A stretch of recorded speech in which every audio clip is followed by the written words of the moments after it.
Siamo a Trieste, nella splendida piazza Unità d'Italia e siamo con Paolo Grava, presidente del Club dei 20 all'ora. Ciao, buongiorno.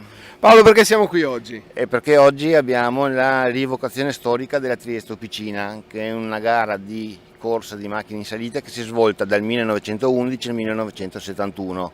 A partire dal 1982, prima saltuariamente, adesso dal 2009 ogni anno noi organizziamo la rievocazione storica, per cui noi porteremo qua oggi circa 100 vetture, qualcosa di più, e le faremo fare, oltre che la classica salita, chiaramente non alla velocità in cui la facevano i campioni a suo tempo, ma a velocità di codice della strada, e dopo li porteremo i concorrenti. Abbiamo due gruppi, uno classico e uno turistico, li portiamo in giro per la regione anche per fare promozione al nostro territorio. Ecco, non è una gara, è una manifestazione di regolarità con dei rilevamenti di passaggio, per cui non vince chi va più veloce, ma chi farà i tempi più esatti rispetto a quelli che imporremo noi. Okay. Abbiamo dei rilevamenti per cui devono passare e qua le penalità e la differenza si parla di centesimo di secondo.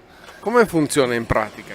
Ma in pratica noi avremo lungo la strada nei vari punti che i concorrenti conosceranno perché hanno un roadbook, per cui tutta la strada è segnata su questo libro incrocio per incrocio e sapranno dove devono arrivare ai rilevamenti e quando. Per terra noi abbiamo posizionato dei tubi di gomma che sono collegati con i cronometri dei cronometristi, okay. Per cui loro quando passano con le ruote sopra questo qua chiudono il contatto e danno il tempo. Ho capito. Per cui il gioco è questo, di essere il più precisi possibile. Sono equipaggi solamente italiani o anche stranieri? Da qualche anno, è già il sesto questo, noi facciamo parte di due campionati internazionali. Abbiamo il campionato Alpe Adria Classic Challenge, che è organizzato da due club italiani, noi e il Gas Club di Gorizia, un club austriaco che è il Uno Car Club, lo chiamo Uno ma sarà Est,